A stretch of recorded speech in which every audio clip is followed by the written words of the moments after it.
Most hunters are asking the wrong question about caliber. They walk into a gun shop, they pull up a forum, and they ask, "What's the best caliber?"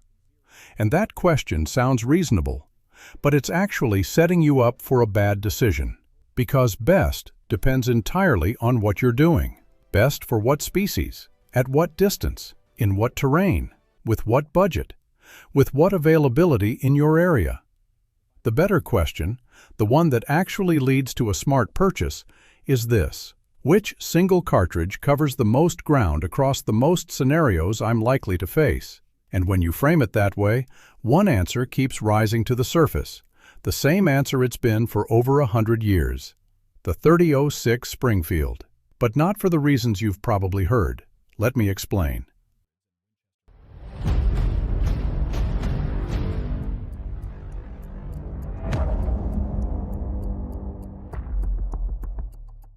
Before we get rolling, if this kind of practical, no-fluff breakdown is your thing, hit subscribe and the notification bell. I put a lot of research into these, and your support keeps them coming. Appreciate you. All right, so here's my take on the 3006 in 2025, and I want to be straight with you about how I'm approaching this. I'm not here to tell you that every new cartridge is garbage and the old stuff is automatically better. That's lazy thinking. The 6.5 Creedmoor is a genuinely good cartridge. The 7mm PRC is impressive. The 308 Winchester is a workhorse. I respect all of them. What I am going to do is walk you through a framework I call the capability envelope. Basically, what percentage of realistic North American hunting situations can a given cartridge handle responsibly and effectively? And then I'm going to be honest about where the 3006 excels, where it falls short, and who should actually be buying one versus who's better served by something else. That's the deal. No cheerleading, no tribalism, just a practical analysis of whether this 119-year-old cartridge still earns a spot in your safe, or whether the newer options have genuinely closed the gap. I think the answer is going to surprise some of you, and for different reasons than you'd expect. Let's work through it factor by factor. Factor 1. Capability coverage. How much ground does it actually cover? This is the core of the whole argument, so let me lay it out clearly. When I talk about capability envelope, I mean the range of species, distances, and conditions where a cartridge can ethically and reliably do its job. The 3006 sits in a sweet spot that's genuinely hard to match. With factory loads spanning 150 grains up to 220 grains, you can configure it for pronghorn at 350 yards or moose in thick timber at 80.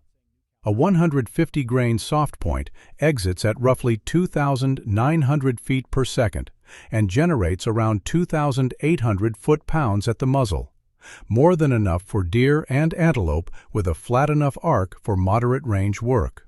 Move up to a 180-grain bonded or partition bullet at approximately 2,700 feet per second, and you're carrying about 2,900 foot-pounds with a sectional density near 271. That is serious penetration potential on elk, moose, and black bear through heavy bone and tough angles. Now here's where I want to be fair. Let's look at the competition honestly. The 308 Winchester is an excellent cartridge.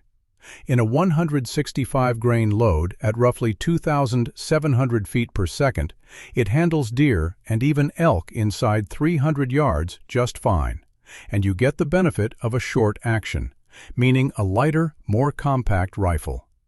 But the 308's energy ceiling is lower. Past 300 yards on elk-sized animals, you're running thin on the energy needed for reliable penetration through heavy muscle and bone. I'd put the 308's coverage at roughly 80 to 85% of common North American hunting scenarios. The 6.5 Creedmoor with a 140-grain bullet at about 2,700 feet per second is a precision machine. Low recoil, high BC, excellent wind performance. For deer-sized game out to 400-plus yards, it's arguably the best option available. But responsible elk hunting with the 6.5? That gets debatable fast, and most experienced guides will tell you it's marginal at best on anything bigger than mule deer. I'd put it at around 65 to 70% coverage. The 7mm PRC, a 175-grain bullet screaming at nearly 3,000 feet per second, is a ballistic overachiever. Flatter trajectory, less wind drift, retained energy at distance. On paper, it matches or beats the 30-06 in almost every column. But there's a cost I'll get to in a minute. So where does the 30-06 land? I'd put it at roughly 90 to 95% coverage of realistic North American hunting, from pronghorn to moose, from Georgia hardwoods to Montana high country.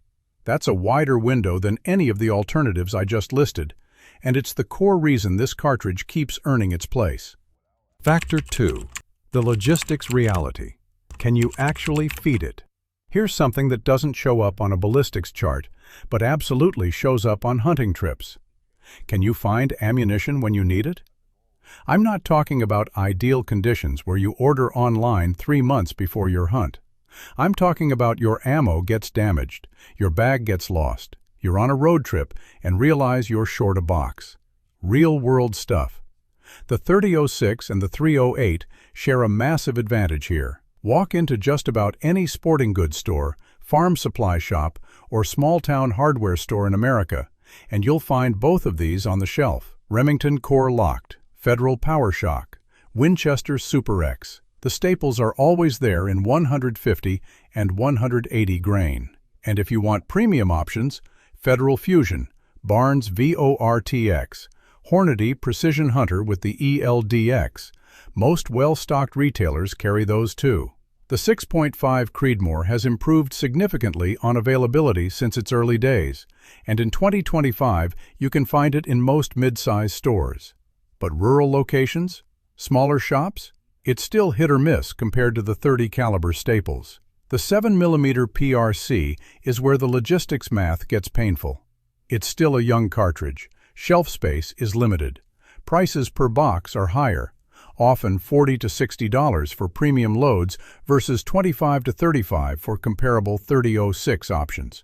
And if you reload, brass and dies are available, but not nearly as stacked as the 30-06 aisle, which has had decades to build up inventory from every major manufacturer. I call this the logistics tax, the hidden cost in time, money, and stress that comes with running a less established cartridge. The 7mm PRC will probably close this gap in 5 to 10 years.